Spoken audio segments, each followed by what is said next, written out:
नहमदहू नसल्ली अला रसूलिहिल करीम अम्मा बाद फ़ाउज़ बिल्लाहि मिनश शैतानिर रजीम बिस्मिल्लाहिर रहमानिर रहीम। आज के बयान का उन्वान जो मैंने चुना है वो है डर की हकीकत और फोबिया किसे कहते हैं। तो अगर डर की हकीकत को समझना है तो पहले आपको उसके रूट कॉज को जानना होगा कि आखिर ये डर पैदा कहाँ से होता है। डर के मानी को समझना होगा कि इंसान के अंदर ये डर का मादा आखिर क्यों रखा है।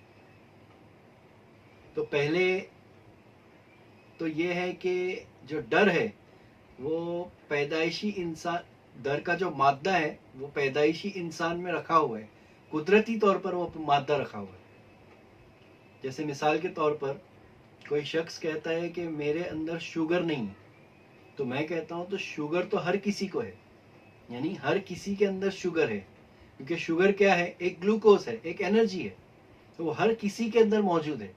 बस फर्क सिर्फ इतना है कि वो शुगर जब बढ़ जाती है तो वो बीमारी में कन्वर्ट हो जाती है अपनी मिकदार से।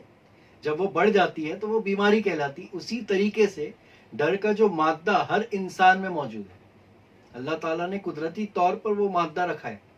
उसकी अपनी एक वजह है, उसकी गहरी हिकमत पोशीदा है उसके पीछे। उस हिकमत को भी हम जानने की कोशिश करेंगे कि आखिर ये मादा क्यों रखा है। तो बस वो मादे का बढ़ जाना क्या कहलाता है, तो वो डर कहलाता है। और डर क्या है, तो एक इस्म है। अगर एक इस्म है तो खौफ उसकी सिफत है। क्या है खौफ, तो वो खौफ उसकी सिफत है, तो वो खौफ में आ जाता है। तो उसके अंदर क्या होता है, काफ़ी हार्मोनिकल चेंजेस आ जाते हैं। उसकी ब्रीथिंग के अंदर आप देखोगे कि चेंजेस आ जाएंगे जब इंसान डरता है। तो मैं यही कहना चाहता हूँ कि अगर आपको डर की हकीकत को समझना है तो पहले डर क्या है उसको समझना होगा। अब एक डर वो होता है जो बाहर से दाखिल होता है, जिसको हम लोग एक्सटर्नली, उसका जो सोर्स होता है वो क्या होता है, एक्सटर्नल होता है, यानी वो बाहर से दाखिल होता है, वो नेचुरल नहीं होता है। तो हम इन दोनों को समझने की कोशिश करेंगे। तो आज इस बयान में हम देखेंगे कि डर के मानी क्या है, डर किस तरह पैदा होता है, और फिर आगे हम ये भी जानेंगे कि ये फोबिया क्या है। फिर इंसान के अंदर ये डर को कैसे कंट्रोल किया जा सकता है, यानी हाउ टू ओवरकम फियर। आज हम ये जानने की कोशिश करेंगे। फिर हम ये भी देखेंगे कि इस डर को किसी मेडिटेशन, मुराकबे के जरिए या किसी जिक्र के जरिए भी ओवरकम किया जा सकता है क्या। तो पहले किसी भी चीज को जानने से पहले उसके मानी व मफहूम को समझना बहुत जरूरी है। तो डर के जो लुगती मानी है तो वो क्या है, तो वो है दर्द, खतरा। क्या है वो, दर्द और खतरा। और इसी किसी नुकसान की वजह से जो खतरा लाहक होता है, क्या होता है, किसी नुकसान की वजह से जो खतरा लाहक होता है तो उसका इंतहा पर पहुंच जाना, तो वो क्या कहलाता है, डर कहलाता है। क्या कहलाता है, डर कहलाता है। इसी तरीके से जो डर को इंग्लिश में अगर हम लोग ट्रांसलेट करते हैं, यानी उसके मानी को अगर देखते हैं तो वो क्या है, तो N unpleasant emotion cause by the threat of danger, और हम लोग हार्म भी कहते हैं उसको, पेन भी कहते हैं एक तरीके का। और हिंदी में अगर उसके मानी को अगर हम लोग देखें तो उसका मतलब होता है भय, यानी त्रास, जिसको हम हिंदी में कहते हैं। और ये फोबिया क्या है, तो किसी चीज का इंतहाई यानी एक्सट्रीम पॉइंट या गैर माकूल, जिसको हम लोग गैर मुनासिब भी कहते हैं, खतरा, गैर इंतहाई और एक एक्सट्रीम पॉइंट का खतरा या गैर मुनासिब खतरा जो इंसान उससे नफरत करता, उसे फोबिया कहते हैं। तो फोबिया जो लफ्ज है ये एक साइंटिफिक वर्ड है। असल में फोबिया है क्या, तो ये डर की ही एक किस्म है।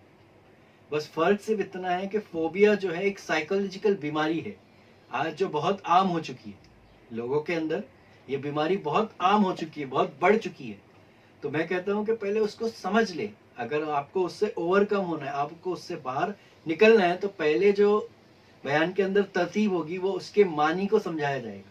क्योंकि जब तक आप उसके मानी को नहीं समझोगे, उसकी असल को नहीं समझोगे, तो आगे आप कितने भी अमल कर लो उससे बाहर नहीं आ सकते। अब डर भी दो तरीके के होते हैं, डर भी दो तरीके के होते हैं। एक होता है फिजिकल फियर, जिसको हम लोग हकीकी फियर कहते हैं, या नेचुरल फियर कहते हैं। जैसे मैंने बताया ना कि हर पैदा आने वाले बच्चे के अंदर वो मादा पहले से मौजूद है, तो जिसको हम लोग फिजिकल फियर कहते हैं, रियल फियर। अगर इंग्लिश में कैटेगराइज करोगे तो पहली टाइप फियर की जो होती है, डर की होती है, वो है रियल फियर, फिजिकल फियर।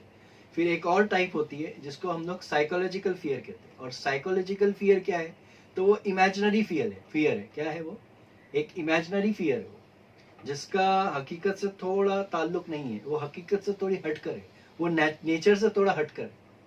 तो ये दो टाइप्स मैंने आपको बताया फियर के, कि एक है फिजिकल फियर जिसको हम लोग रियल फियर कहते हैं, एक है इमेजिनरी फियर जिसको हम लोग साइकोलॉजिकल फियर कहते हैं। अब फोबिया जो बीमारी है, जो टर्म हम लोग ने साइंटिफिकली आज के टाइम में इस्तेमाल जो कर रहे हैं, ये किसकी कैटेगरी में आता है, तो ये साइकोलॉजिकल फियर में आता है। फोबिया जो आती है बीमारी, ये किसके अंदर आती है? साइकोलॉजिकल फियर में आती है। तो आज पहले हम रियल फियर किसको कहते हैं, यानी फिजिकल फियर। तो इसको आप एक मिसाल से समझिए कि जैसे एक शख्स को अगर आप पहाड़ी पर लेके जाए, ऊंचाई पर, और उसको कहे कि आप यहाँ से जंप कीजिए, कूदिए, तो वो शख्स पहले तो आपको पागल कहेगा। लेकिन जैसे ही वो शख्स पहाड़ यानी ऊंचाई पर पहुंचता है, तो उसके अंदर खुद ब खुद वो डर पैदा हो जाएगा। एक शख्स पानी में यानी कश्ती में सफर कर रहा है या पानी में उतर रहा है, तो वो डर खुद ब खुद होगा, क्योंकि वहां पर उसको जान का खतरा है। क्या है? जान का खतरा है। तो ये जो जान के खतरे की वजह से उसके अंदर जो मादा था, अब वो एक्टिव हो गया। अब वो मादे ने अपना काम करना शुरू कर दिया। अब वो मादे की मिकदार बढ़ गई। क्या हो गया? और उसके अंदर क्या आने लगा, तो वो खौफ पैदा हो गया। तो ये क्या है? तो ये रियल फियर है, ये नेचुरल है, ये अल्लाह ताला ने कुदरती तौर पर रखा है आपकी भलाई के लिए। तो इसको समझना है, कुछ फियर्स को समझना है आपको, कि कुछ फियर्स जो खौफ अल्लाह ताला ने रखा है वो इंसान की भलाई के लिए, वो उसके लिए एंटीबायोटिक का काम करता है, अलार्म का काम करता है। कोई भी खतरा होने से पहले वो घंटी बजा देते हैं। अब आइए, यही जो है साइकोलॉजिकल फियर, जिसको हम लोग इमेजिनरी फियर भी कहते हैं। क्या कहते हैं? Imaginary fear. तो ये इमेजिनरी फियर क्या है, तो इसको भी आप मिसाल से समझिए, जिसका नेचर से थोड़ा ताल्लुक, मैं समझता हूँ कि इसका नेचर से ताल्लुक नहीं है। जैसे मिसाल के तौर पर कोई शख्स है, वो सो रहा है। क्या है? सो रहा है यानी लेटा है, तो उसको ऐसा महसूस होगा कि ऊपर जो पंखा है वो उस पर गिर जाएगा। उसको क्या फील होता है कि वो पंखा उस पर गिर जाएगा। फिर एक शख्स है जो बाइक चलाता है, यानी बाइक चला रहा है, उसको ऐसा फील होता है कि बस मुझसे एक्सीडेंट हो जाएगा। क्या हो जाएगा? मुझसे एक्सीडेंट हो जाएगा, मैं ठोक दूंगा बाइक को। तो पता क्या चला कि वो उस फियर की वजह से उसने बाइक चलाना छोड़ दिया। फिर ऐसे कई फियर्स है लोगों के अंदर, ऐसे फोबियाज अंदर है लोगों के, कि लोग जब भीड़ में जाते हैं तो उनको घबराहट होना शुरू हो जाती है, जिसको आज हम एंग्जाइटी कहते हैं। क्या कहते हैं? एंग्जाइटी यानी घबराहट आना शुरू हो जाती है, बेचैन हो जाते हो। या कोई ऐसी जगह जाते हैं जहां पर बहुत कंजस्टेड हो, जैसे ट्रेन के अंदर भीड़ भाड़ हो, तो बहुत कंजस्टेड होने की वजह से उनके अंदर घुटन महसूस होती है। फिर जैसे गाड़ी के अंदर, कार के अंदर ट्रैवल कर रहे हैं, तो उनको कंजस्टेड फील होता है, वो घबराने लगते हैं, जिसको हम एंग्जाइटी कहते हैं।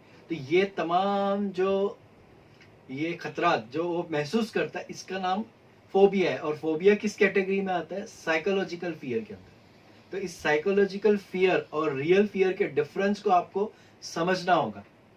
तो पहले तो मैंने रियल फियर क्या है वो बयान किया, इसको मिसालों से मैंने समझाया, और साइकोलॉजिकल फियर क्या है यानी फोबिया क्या है वो मैंने मिसालों से समझाया। अब आइए हम देखते हैं कि फोबिया कितने तरीके के होते हैं। फोबिया कितने तरीके के होते हैं? तो फोबिया जो है, पहला जो किस्म है फोबिया की, उसको इंग्लिश में जो कैटेगराइज किया गया है वो है एगोरोफोबिया। इसमें लोगों को जगह या हालात का खौफ होता है। इस लफ्ज के मानी होते हैं खुली जगहों का खौफ। इस तरह के फोबिया में लोगों को भीड़ भाड़ वाली जगह पर घबराहट होना शुरू हो जाती है। जैसे मैंने बताया इससे पहले मिसाल के अंदर कि साइकोलॉजिकल फियर्स जो होते हैं, तो psychological fear is nothing but phobia. समझ में आ रहा है? तो ये पहली कैटेगरी है एगोरोफोबिया, जिसके अंदर भीड़ भाड़ इलाकों के अंदर उनको ऐसा महसूस होता है कि यहाँ पर घुटन होने शुरू हो जाती है। अब है दूसरी कैटेगरी जिसको सोशल फोबिया कहते हैं। क्या कहते हैं? Social phobia. ये सोशल फोबिया क्या है?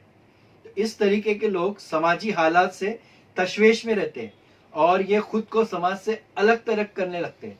सोशल फोबिया वाले लोग अक्सर अवामी हालात से बचने की कोशिश करते हैं। फिर आइए अब तीसरी कैटेगरी की तरफ। तो तीसरी कैटेगरी के फोबिया का नाम है ग्लॉसोफोबिया। इस तरह के फोबिया में लोग अपने आप को लोगों के सामने पेश करने में घबराते हैं। जैसे मिसाल के तौर पर लोग ज्यादातर पब्लिक के बीच में बोलने से घबराते हैं, यानी जिसको स्टेज फियर भी कहते हैं हम लोग। कोई स्कूल में बच्चा है, अगर मैं उसको स्टेज पे खड़ा कर दूं कुछ बोलने के लिए, तो वहां पर वो घबराएगा। या कोई कंपनी के अंदर उसको अगर प्रेजेंटेशन देना है, तो वहां पर वो उस प्रेजेंटेशन देने से घबराएगा। तो जिसको हम लोग क्या कहते हैं, स्टेज फियर। तो उसी फियर को हम लोग ग्लॉसोफोबिया कहते हैं। फिर एक होता है एक्रोफोबिया। ये एक्रोफोबिया क्या है? तो एक्रोफोबिया इस तरह के लोगों के अंदर ऊंचाई से डर लगता है, जैसे कि पहाड़ पर यानी चढ़ने के बाद, या ऊंची बिल्डिंग पर खड़े रहना। इस तरह के लोगों में क्या होता है, ज्यादातर अगर ऊंचाई पे चले जाते हैं तो चक्कर आना शुरू हो जाती है, पसीना आ जाता है। यानी आम बात है, जो उसकी अलामतें, ये सब क्या है, उसकी अलामतें। तो इसको हम लोग एक्रोफोबिया कहते हैं। क्या कहते हैं? एक्रोफोबिया। फिर एक होता है क्लॉस्ट्रोफोबिया।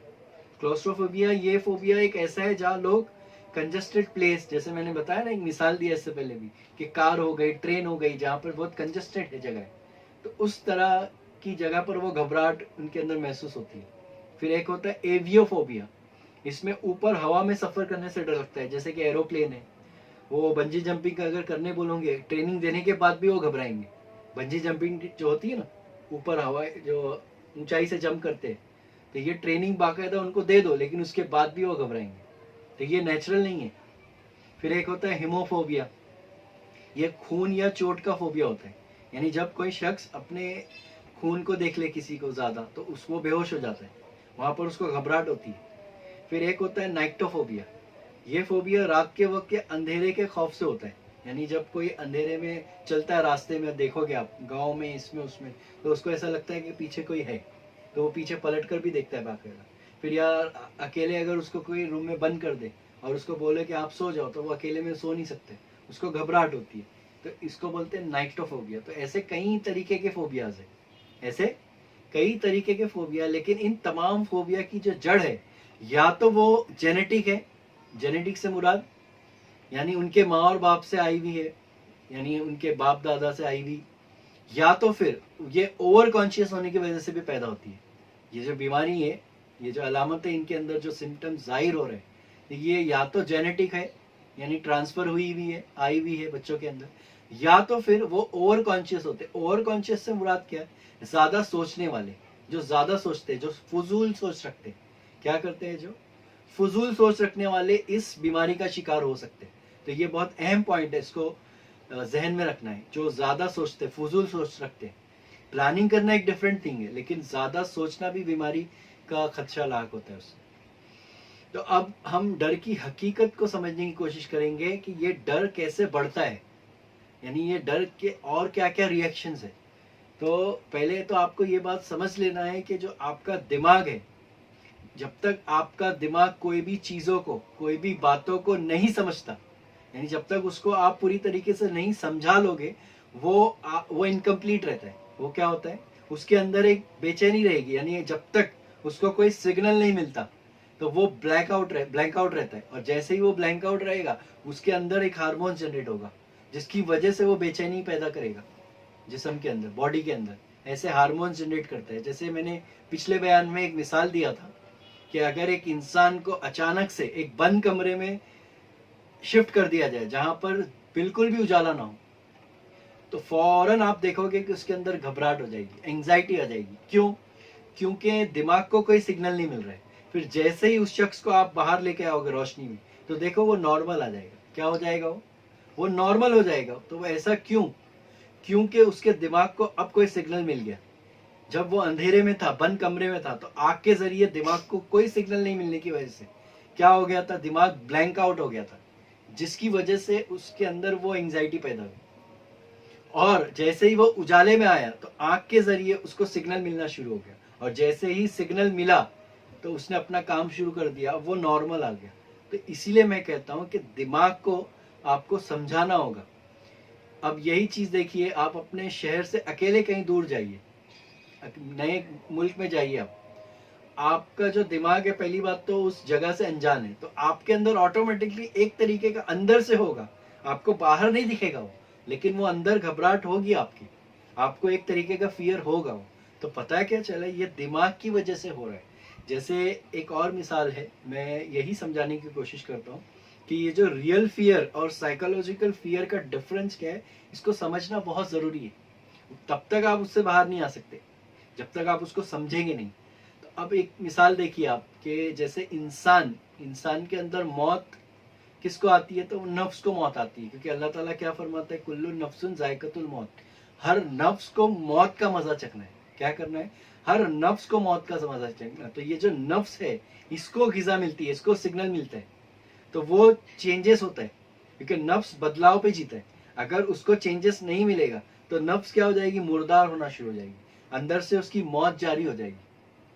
तो अब जैसे ही वो मौत जारी हो गई, यानी बदलाव नहीं हो रहा है, अब एक तो ये पॉइंट है कि अब नफ्स में कोई चेंजेस नहीं हो रहा है। अब नहीं चेंजेस होने की वजह से क्या हो रहा है कि अब उसके अंदर क्या हो रहा है कि घबराहट हो रही है, बेचैनी हो रही है। तो ये एक खतरा क्रिएट हो रहा है, एक डर क्रिएट हो रहा है नफ्स को ग़िज़ा नहीं मिलने की वजह से। फिर एक उसका अपोजिट पहलू है कि अगर इंसान को कोई नई चीजें करने को कहो, नए तजुर्बों को करने को कहो, तो वो पहले डरेगा, यानी जिसको हम फियर ऑफ चेंज कहते हैं। तो ये फियर ऑफ चेंज भी एक तरीके का डर है, यानी वो नई चीजें नए तजुर्बों से करने से डरेगा। क्या करेगा वो डरेगा वो। तो पता क्या चला कि हमारे अंदर जो फियर है, या तो वो रियल है, वो मादी तौर पर बचपन से रखा हुआ है वो मादा, या तो फिर हमने उसको एक्सटर्नली क्रिएट किया है। तो आपको उसको समझना है कि ये फियर जो मेरे अंदर आ रहा है वो किस तरीके का है। जैसे मिसाल के तौर पर किसी को पैसे के खोने का डर होता है, किसी को इज्जत व शोहरत का डर खोने का डर होता है। अभी कई लोग बहुत इमोशनल हो जाते हैं, क्योंकि अल्लाह ताला ने उसके अंदर इमोशंस भी रखा हुआ है। तो जो रिश्तेदारी है, जैसे माँ बाप का रिश्ता, बेटे भाई बहन का रिश्ता, तो हम लोग इससे ज़्यादा जुड़ गए। क्या हो गया, हमारा जो ताल्लुक है ज़्यादा गहरा हो गया है। तो ये ताल्लुक गहरा होने की वजह से भी क्या हो गया है कि उसका छूटने का डर हो गया उसके अंदर। क्या हो गया, ये रिश्ता टूटने का डर हो गया, बिछड़ने का अब डर हो चुका है। तो ये क्यों हो गया, तो ये एक इमोशनल फियर है। ये क्या है, एक इमोशनल फियर है। तो इसको भी समझना होगा। मैं ये नहीं कहता हूँ कि माँ बाप के साथ रिश्ता नहीं रखना है, किसी मखलूक के साथ रिश्ता नहीं रखना है, बल्कि उसको समझ लेना है गहराई से। हमारा जो जोर है वो समझने पर है, छोड़ने पर नहीं है। तर्क कुछ भी नहीं करना है, हमें डर से भागना नहीं है, बस बल्कि डर को समझना है। अब आइए, एक साइंटिस्ट गुजरा है जिसका नाम है पेवलो नामी साइंटिस्ट गुजरा है, वैज्ञानिक। तो जो पेवलो नामी वैज्ञानिक था, तो उसने एक एक्सपेरिमेंट किया। तो उसने ये एक्सपेरिमेंट करके ये बताना चाहा कि ये डर पैदा कहाँ से होता है, ये डर पैदा कहाँ से होता है।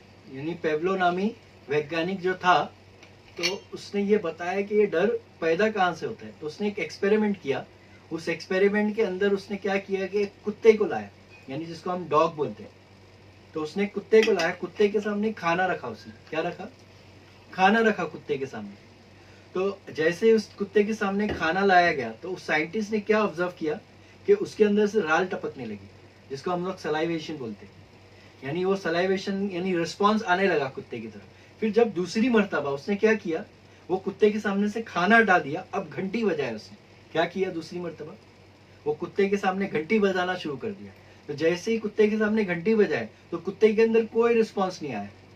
रिस्पॉन्स नहीं आना मतलब क्या, उसके अंदर कोई राल नहीं टपकी, सलाइवेशन नहीं हुआ उसके अंदर, समझ में। फिर यही अमल उसने तीसरी बार किया, लेकिन तब तीसरी बार उसने किया अमल साइंटिस्ट ने, तो उसने क्या किया कि सबसे पहले उसने क्या किया कि घंटी बजाई। क्या बजाई, कुत्ते के सामने घंटी बजाई, और फौरन इमीडिएटली उसने वो खाना रख दिया सामने लगे। तो क्या देखा कि जैसी घंटी बजाई और खाना रख दिया, तो कुत्ते के अंदर रिस्पॉन्स आया। तो क्या आया रिस्पॉन्स, तो उसके अंदर से राल आ गया, यानी सलाइवेशन हो गया। ये हो गया तीसरा स्टेप। तो तीसरे स्टेप के बाद उसने क्या किया, ये तीसरे स्टेप को 20 से 25 दिन दोहराया उसने। ये जो तीसरा प्रोसेस था कि मतलब घंटी को बजाना और फिर खाने को रख देना, तो ये उसने 25 से 30 दिन ये स्टेप्स को दोहराया, तीसरे स्टेप। फिर चौथा स्टेप ने क्या किया उसने कि खाना हटा दिया, अब घंटी बजाया, तो जैसे ही देखा उस साइंटिस्ट ने कि उसने कुत्ते ने घंटी बजाया 20 से 25 दिन बाद, तो उस कुत्ते के अंदर राल टपकने लगी। क्या आने लगी? रिस्पॉन्स आने लगा, सलाइवेशन। तो इस साइंटिस्ट ने ये तजुर्बे को, ये एक्सपेरिमेंट को नाम दिया है पेवलो कंडीशनिंग एक्सपेरिमेंट। तो उसने कहा कि जो डर जो पैदा होता है इंसान के अंदर, तो उसके दो रीजन है, एक है कंडीशनिंग, एक है जनरलाइजेशन। तो उसने कंडीशनिंग क्या है वो समझाया इस एक्सपेरिमेंट के अंदर। तो एक होता है न्यूट्रल फेज और एक होता है कंडीशनिंग। तो जो पहले दो अमल थे, एक था खाना रख देना, एक था घंटी बजाना। खाना रखने के बाद कुत्ते के अंदर क्या आया? रिस्पॉन्स आया। और घंटी बजाने के बाद कोई रिस्पॉन्स नहीं आया। ये था न्यूट्रल फेज। ये क्या था? न्यूट्रल फेज था इंसान का। यानी उससे उसको हम लोग कंपेयर कर रहे हैं, जस्ट एन एग्जाम्पल देके समझ रहे हैं कि इंसान के अंदर भी एक न्यूट्रल फेज होता है जैसा उस कुत्ते में था।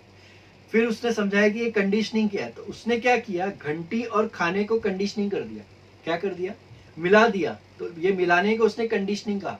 तो जैसे ही कंडीशनिंग किया तो उसके अंदर रिस्पॉन्स आना शुरू हो गया। और वो कंडीशनिंग की वजह से जब उसने घंटी और खाने को एक साथ किया तो क्या हो गया कि वो घंटी बजाने पर भी रिस्पॉन्स आने लगा।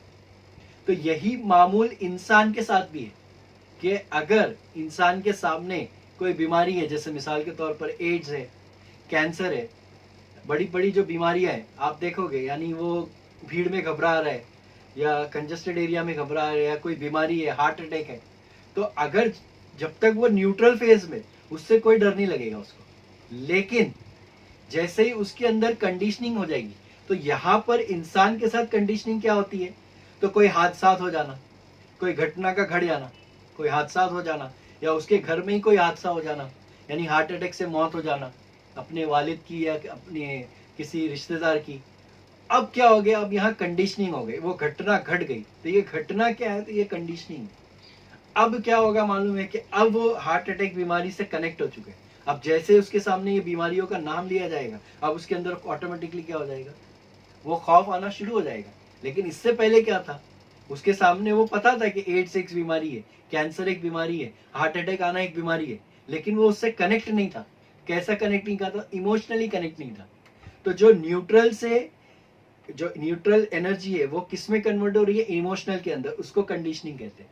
तो इसने ये अमल करके ये बताना चाहा कि इंसान के अंदर भी यही है कि जब तक वो न्यूट्रल फेज में होता है तो वो नॉर्मल होता है, वो तमाम जितने भी फियर्स है उससे नॉर्मल होता है। लेकिन जैसे उसके साथ कंडीशनिंग हो जाती है, यानी कोई हादसा या घटना घट जाती है, तो वो इमोशनली अटैच हो जाता है। किससे? उस चीज़ों से, उन तमाम चीज़ों से। अब ये डिपेंड करता है कि वो किससे कनेक्ट हो रहा है, उसकी कंडीशनिंग किसके साथ हो रही है, उसके साथ क्या हादसा हो रहा है। तो ये गहराई में उतर कर समझना होगा। फिर उसने बताया कि सेकेंड स्टेप जो होता है जनरलाइजेशन। क्या बताया उसने? जनरलाइजेशन। ये जनरलाइजेशन क्या है? तो उसने उसको एक मिसाल से समझाया कि एक शख्स है, उसको एक काले कुत्ते ने काटा, एक काले कुत्ते ने काटा। अब वो जब भी बाहर निकलेगा तो वो तमाम तर काले कुत्ते जितने भी उससे डरने लगेगा। तो ये तो नेचुरल है, ये तो नेचुरल चीज है कि कुत्तों से डरेगा। लेकिन अब होगा क्या? अब वो रास्ते पे जितने भी कुत्ते देखेगा उससे डरना शुरू कर देगा। जब तक उस कुत्ते ने उसको काटा नहीं था वो उससे डरता नहीं था। तो ये जो पहला फेज था ये न्यूट्रल था। फिर जैसे ही उसका कुत्ते ने काटा, यानी उसके साथ कंडीशनिंग हो गई, तो वो तमाम कुत्तों से डरने लगा। तो जो तमाम कुत्तों से डरना है वो क्या है? वो जनरलाइजेशन है। जैसे मिसाल के तौर पर उसके घर में उसके वालिद को हार्ट अटैक आ गया, किसी शख्स के वालिद को हार्ट अटैक आ गया। अब क्या हो गया? हार्ट अटैक के साथ उसकी कंडीशनिंग हो गई। अब बाहर जैसे ही वो हार्ट अटैक के बारे में सुनेगा, किसी शख्स को हार्ट अटैक आ गया, वो न्यूज में सुनेगा कि हार्ट अटैक बीमारी है, हार्ट अटैक के बारे में जैसे ही सुनेगा उसके अंदर वो खौफ पैदा हो जाएगा। अब यही खौफ क्या होगा? जब इंतहा पे पहुंचेगा, एक्सट्रीम पॉइंट पे पहुंचेगा, तो वो फोबिया में कन्वर्ट हो जाएगा। किस में कन्वर्ट हो जाएगा? फोबिया के अंदर। तो मैं यही समझाना चाहता हूं कि हमको इसको समझना होगा। हमको क्या करना होगा? समझना होगा। तो ये जो साइंटिस्ट था, पेवलो साइंटिस्ट, तो इसने यही बताया कि डर के पैदा होने के दो मैकेनिज्म है, एक है कंडीशनिंग, एक है जनरलाइजेशन। तो मैंने कंडीशनिंग को मिसाल से समझाया और जनरलाइजेशन की भी मिसाल को मैंने समझा दिया। अब आइए, हमने डर क्या है, उसके मानी क्या है, ये पैदा कैसे होता है, ये तो देख लिया। लेकिन अब जहन में एक सवाल पैदा होता है कि इससे बाहर कैसे निकला जाए, यानी हाउ टू ओवरकम फियर। समझ में आ रहा है? How to overcome fear. तो जो छोटे बच्चे होते हैं, मैंने बताया कि उनके अंदर वो मादा पहले से मौजूद होता है, वो मादा तो मौजूद होता है। अब यहाँ पर क्या होता है कि माँ बाप का एक बहुत अहम रोल है। अब बात वहीं पे आ गई कि बच्चों की तरबियत, सही तरबियत होना लाजमी है। तो ये किसका फर्ज हो गया, किसकी ड्यूटी हो गई? उन बच्चों के साथ साथ उन माँ बाप की हो गई। जैसे मिसाल के तौर पर जो छोटे बच्चे होते हैं, तो माँ बाप को चाहिए कि उनके सामने ऐसी स्टोरीज को ना सुनाया जाए जिनसे उनके अंदर ये खौफ का मादा बढ़ जाए, यानी बचपन के अंदर। यानी कई माँ बाप देखिए, बच्चे शरारती होते हैं तो उनको डांट डपटते हैं, वो नहीं सुनते बच्चे, इसलिए क्या करते हैं, वो उनको डराने लगते हैं। तो ये जो डराना है वक्तिया तो काम आ जाता है, लेकिन शायद उनको पता नहीं उन माँ बाप को कि ये जो डर है, ये जो मिसालें हैं उनके सबकॉन्शियस माइंड में जाके स्टोर हो जाती है और फिर इतनी गहरी हो जाती है कि आने वाले वक्त में जवानी के अंदर वो स्टोर होती है, फिर वो उससे वो कनेक्ट हो जाता है और उसके अंदर वो फियर का मादा बढ़ जाता है। तो माँ बाप को चाहिए कि इन तमाम चीज़ों का सही तरीके से देखभाल करे, यानी सही तरबियत करे। सही तरबियत का मतलब यही है कि हमें समझना है, तो माँ बाप पहले खुद समझ ले। आज के बयान करने का मकसद यही है कि हम उसके रूट कॉज को जान ले। क्योंकि जब तक कोई, देखिए आप एक दरख्त लगाइए, जब दरख्त में से फल निकलना शुरू हो जाते हैं, तने, जड़ आ गए, तने आ गए, पत्ते आ गए, फूल आ गए, तो क्या आप फूल में पानी डालते हो? नहीं, आपको पानी किधर डालना है, आपको तो जड़ में डालना है पानी। तो मैं कहता हूं कि रूट कॉज को जानना जरूरी है। जब तक आप उसके रूट कॉज को नहीं जानोगे, आप उससे ओवरकम नहीं कर सकते। तो मैं यही समझाने की कोशिश कर रहा हूं कि बच्चों के अंदर ये मादा मौजूद है, बस आपको उसको सही तरीके से पेश करने आना चाहिए। अब देखिए, अल्लाह रब्बुल इज्जत ने ये डर का मादा यूं ही नहीं रखा, बल्कि इसके पीछे गहरी हिकमत छुपी हुई है। तो वो हिकमत क्या है? तो अल्लाह रब्बुल इज्जत कुरान के अंदर क्या फरमाता है, देखिए सूरह बकरा आयत नंबर 119 में अल्लाह ताला फरमाता है कि ए महबूब, बेशक हमने आपको हक के साथ खुशखबरी सुनाने वाला और डर सुनाने वाला बनाकर भेजा। खुशखबरी सुनाने वाला और डर सुनाने वाला बनाकर भेजा। तो डर की वजह क्या है? तो जो साहिबे ईमान है वो समझ जाते हैं कि अल्लाह ताला ने ये खौफ क्यों सुनाया। तो ये खौफ इसीलिए सुनाया ताकि वो गुनाह के करीब ना जाए, ताकि उनसे ऐसे गुनाह ना हो जाए। तो ये जो डर है उनको गुनाह से दूर रखता है।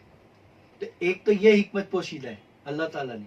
तो जो साहिबे ईमान होते हैं वो उससे बचकर रहते, उससे बचकर ही चलते, साहिबे ईमान होते। फिर एक इंसान, जैसे मिसाल के तौर पर डर जो है वो आपकी भलाई के लिए, भलाई का काम करता है। जैसे एक मिसाल के तौर पर एक इंसान को कांटा चुभ गया, तो जैसे उसको कांटा चुभा तो उसको दर्द हुआ, जैसे पैर में कांटा चुभा तो उसको दर्द हुआ। मिसाल के तौर पर अगर ये दर्द ना हो, तो अगर ये कांटा चुभने के बाद उसको दर्द का एहसास ना हो, तो क्या होगा? हो सकता है कि वो कांटा चुभ जाए और कई वक्त गुजरने के उसको मालूम पड़े कि मेरे पैर में पॉइजन हो गया। फिर डॉक्टर कहेगा कि पैर को काट दो। यहाँ तक ये भी हो सकता है कि उसके जिस्म में पूरा जहर फैल जाए और उसकी मौत वाक़ई हो जाए। तो ये जो दर्द था, तो ये क्या था? ये एक अलार्म था आपको जगाने के लिए, आपको बेदार करने के लिए कि भाई आपको कुछ हुआ है, आपके अंदर कुछ तकलीफ है। फिर साइंटिफिकली भी ये जो डर लाहक हो रहा है, यानी आपके अंदर जो फोबियाज आ रहे, इससे पता चल रहा है कि आपका जो एक सिस्टम है, आपकी बॉडी का जो एक सिस्टम है, एक जो रूहानी सिस्टम है और एक जो फिजिकल सिस्टम है, ये प्रॉपर कनेक्टिविटी नहीं है, ये प्रॉपर नहीं चल रहा है। ये जो फोबियाज आ रहे हैं आपके अंदर, ये जाहिर कर रहे हैं, ये बीमारी आपको ये जाहिर कर रही है कि आपकी रूहानियत, आपकी फिजिकल बॉडी के अंदर कुछ तो गड़बड़ है। तो ये काम क्या कर रहा है? खौफ, ये अलार्म का काम कर रहा है आपको। तो आपको इससे डरना नहीं है, इससे भागना नहीं है आपको तो उसको समझना है। अरे भाई, एक शख्स को पानी से डर लगता है, तो क्या वो बरसात में नहीं जाएगा, घर से बाहर नहीं निकलेगा? वो निकलेगा। क्यों निकलेगा? क्योंकि उसको पता है अल्लाह ताला ने अक्ल सलीम दिया है कि मुझे छाता यूज करना है, मुझे रेनकोट यूज करना है। अगर स्विमिंग से डर लगता है तो मैं ट्रेनिंग लूंगा उससे। तो भागना नहीं है डर से, बल्कि उसको फेस करना है सही तरीके से। यानी जो चीज से आपको डर लगता है वही चीज की प्रैक्टिस करना है बार बार। तो प्रैक्टिस करने से क्या होगा कि ब्रेन उसका आदी हो जाएगा। तो जब ब्रेन समझ गया उस चीज को, तो फिर वहां पे डर खुद ब खुद निकल जाएगा। जब ब्रेन समझ गया तो वो डर क्या होगा?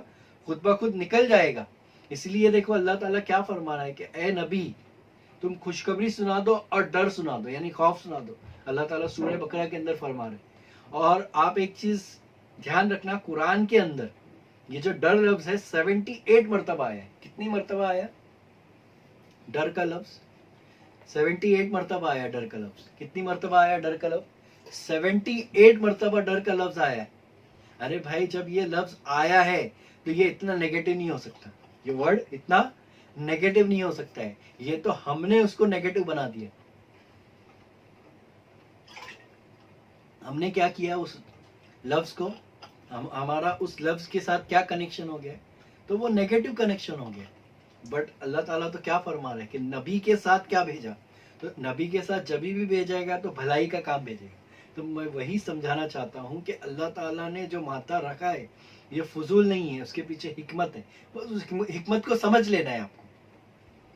अब आइए, हमारे सूफिया कराम डर के ताल्लुक से क्या कहते हैं, उसकी हकीकत के बारे में क्या कहते हैं। तो सूफिया कराम भी यही कहते हैं कि इसकी हकीकत को समझ लेना बहुत ज़रूरी है। वो इसलिए ज़रूरी है कि डर के जो असरात है ये बहुत मुज़िर होते हैं। किस पर? रूहानियत पर। क्योंकि जब भी आप डरते हो तो आपकी हार्ट बीट तेज़ हो जाती है, आपकी हार्ट बीट तेज़ हो जाती है, उसके जो असरात है आपके जिस्म पे पड़ते हैं। और जैसे ही उसके असरात आपके जिस्म पे पड़ोगे तो आपकी रूहानियत क्या होगी, आपकी रूहानियत सुकड़ जाएगी, सिमट जाएगी। ये डर का एक नेगेटिव साइड इफेक्ट ये भी है कि आपकी रूहानियत सुकड़ जाएगी, आपकी जो सोचने की सलाहियत है वो कम हो जाएगी। ये सोचने की सलाहियत पैदा कहाँ से हो रही है, तो ये रूहानियत से तो पैदा हो रही ना। जब आपकी रूहानियत उरूज पे होगी, जब आप ला खौफ के मकाम पर होगे तो आप खुद ब खुद रूहानियत से भरपूर होंगे, पॉजिटिव एनर्जी से भरपूर होंगे। और जो पॉजिटिव एनर्जी से भरपूर है उसकी सोचने की सलाहियत खुद ब खुद ज्यादा होगी, वो अपने गोल पर कायम रहेगा, अपने सिराते मुस्तकीम पे चलेगा, अपने गोल से हटेगा नहीं कभी जिंदगी में। तो ये उसके मुज़िर असरात है कि उसकी रूहानियत को वो सुकाड़ देती है। तो हमें तो ये समझना है। तो सूफिया कराम यही फरमाते हैं कि समझो डर को, उससे डरना नहीं है, उसको समझना है। अब आइए देखते हैं कि जब भी डर लगता है तो आप गौर करोगे कि आपकी नाभि, यानी जिसको नाव कहते हैं, नावेल जो होता है नावेल, तो वहां पर एक झटका महसूस होता है। जैसे मिसाल के तौर पर एक शख्स है जो एरोप्लेन में ट्रैवल कर रहे हैं, तो जैसे ही फ्लाइट टेक ऑफ करती है, या फिर आप एसएल वर्ल्ड में जाइए, कोई बड़े झूले के, आसमानी झूले के अंदर बैठी है, तो जैसे ही झूला शुरू होता है या आप किसी फिसलगुंडी से नीचे उतरिए हाइट से, या प्लेन में सफर कीजिए, तो आपको पता चलेगा कि नाभि के अंदर एक झटका महसूस होता है। क्या महसूस होता है? नाभि के अंदर एक झटका महसूस होता है। तो ये झटका नाभि के अंदर कहाँ से आ रहा है, यानी ये जो डर है, तो ये डर जब भी होगा तो उसके असरात किधर होंगे, तो नावेल में होंगे, नाभि बोलते हैं जिसको, नाफ। तो ये इधर क्यों आ रहा है, ऐसा ये झटका क्यों महसूस हो रहा है? क्योंकि इसका जो ताल्लुक है जिंदगी और मौत से, इसका जो गहरा ताल्लुक है वो जिंदगी और मौत से है। जब बच्चा माँ के शिकम में था तो वो माँ के शिकम के अंदर किससे जुड़ा हुआ था, तो वो नाभि से जुड़ा हुआ था।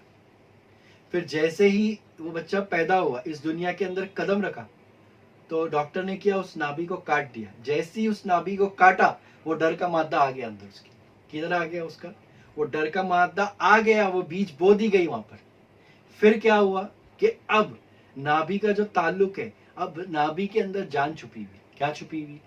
जान तो छुपी हुई इंसान की। इसलिए देखो, जब मुर्दा, मतलब एक इंसान के अंदर से रूह निकल जाती है तो आप उसको मुर्दा कहते हो, यानी गोया कि उसके अंदर से जान निकल गई, यानी उसके अंदर से रूह निकल गई, उसके अंदर से रूह निकल गई। क्योंकि मौत का मतलब क्या है? मौत का मतलब भी तो यही है ना, कि जिस्म का रूह से डिस्कनेक्ट हो जाना, जिस्म का रूह से निकल जाना, अलग हो जाना। क्या है? मौत है, यही है ना मौत की मानी। तो यहाँ पर एक गहरा नुक्ता ये है कि अगर आपको वाकई में इस डर से निकलना है, क्या करना है? इसको, इस डर से वाकई निकलना है, आपको इससे ओवरकम करना है, इस फियर से निकलना है, तो आपको मौत की हकीकत को समझना होगा। किसको समझना होगा? कि मौत क्या है, मौत और जिंदगी क्या है, ये दो सिरे को समझना होगा। ये सूफिया कराम की तालीमात है। सूफिया कराम कहते हैं कि अगर आपको डर से निकलना है, कोई भी फियर हो, चाहे वो रियल फियर हो, चाहे साइकोलॉजिकल फियर हो, चाहे वो जिस्मानियत पे असर रखता हो, चाहे रूहानियत पे असर रखता हो, अगर आपको इससे बाहर निकलना है तो आपको क्या समझना होगा? मौत को समझना होगा। मौत की हकीकत क्या है उसको समझना होगा, उसको पाना होगा। समझने से मुराद पाना होगा, क्योंकि जो सूफिया कराम होते हैं वो तौहीद हाल होते हैं। वो कोई भी बात हाल में करते हैं, काल में नहीं करते, वो प्रैक्टिकल करके बताते हैं, उन पर वो बीती हुई चीजें बताते हैं कि ये मौत की हकीकत को समझना होगा। इसीलिए अल्लाह ताला देखिए सूरह यूनुस आयत नंबर 62 में फरमाता है, अला इन्ना औलिया अल्लाह ला खौफुन अलैहिम वला हुम ला यहज़नून। सुभान अल्लाह, क्या फरमा रहा है अल्लाह ताला सूरह यूनुस आयत नंबर 62 कि अल्लाह के वलियों को कोई खौफ नहीं, कोई डर नहीं, वो उनको कोई गम नहीं, वो गमगीन नहीं होते कभी भी। अल्लाह के जो वली होते हैं उन्हें कोई खौफ नहीं होता और उन्हें कभी कोई गम नहीं होता। अल्लाह ताला फरमा रहा है सूरह यूनुस के अंदर। तो ये जो ला खौफ का मकाम है, ये क्या है? तो ये वही मकाम है जिसने मौत को समझ लिया, उसने विलायत के मकाम को समझ लिया, वो वली हो गया। और वली के ताल्लुक से अल्लाह खुद फरमाता है कि अला इन्ना औलिया अल्लाह ला खौफुन अलैहिम वला हुम ला यहज़नून। सुभान अल्लाह। तो मैं कहता हूं कि अगर डर से सच में ओवरकम करना है, अगर उससे बाहर निकलना है, तो डर की हकीकत को समझना है। और अगर डर की हकीकत समझना है आपको और मौत की हकीकत को समझना है आपको, तो मेरे पीरे कामिल हजरत ख्वाजा शेख हजरत मारूफ पीर मज़िल्लाहु ताला अन्हा का एक बयान है यूट्यूब पे, तो वो बयान को सुनिए आप। तो वो बयान का नाम क्या है? मौत का राज क्या है। बयान का नाम ही क्या है? मौत का राज क्या है। तो उस बयान को सुनिए, गौर और खौफ से सुनिए, गहराई में उतर के सुनिए, उसको समझने की कोशिश कीजिए। उस बयान की लिंक मैं अपने डिस्क्रिप्शन में डाल दूंगा, तो जिसको भी सुनना होगा उस डिस्क्रिप्शन में लिंक है, उस लिंक पे क्लिक करके उस बयान को सुन सकता है। बयान का नाम क्या है, टाइटल क्या है? मौत का राज क्या है, यानी मौत की हकीकत। ये बयान क्यों सुनना है? क्योंकि आपको डर से ओवरकम करना है। अब पूछने वाले पूछते हैं कि अब ये ओवरकम करने के लिए कोई प्रैक्टिकल, कोई जिक्र, कोई मुराकबा, कोई फिक्र। तो फिक्र ये है कि उसको समझना है, और जिक्र ये है कि बहुत सारे मुराकबे, बहुत से मेडिटेशंस है। तो मैं एक सिंपल मेडिटेशन बताता हूँ आपको कि आपको करना कुछ नहीं है, आपको सिर्फ अपनी सांसों पर ध्यान देना है। क्या करना है? रिलैक्स पोजीशन में बैठने के बाद अपनी जो ब्रीथिंग है, तो इंसान की जो ब्रीथिंग है वो नाक से लेकर नाक तक चलती है। कहाँ तक चलती है? नाक से लेकर नाक तक।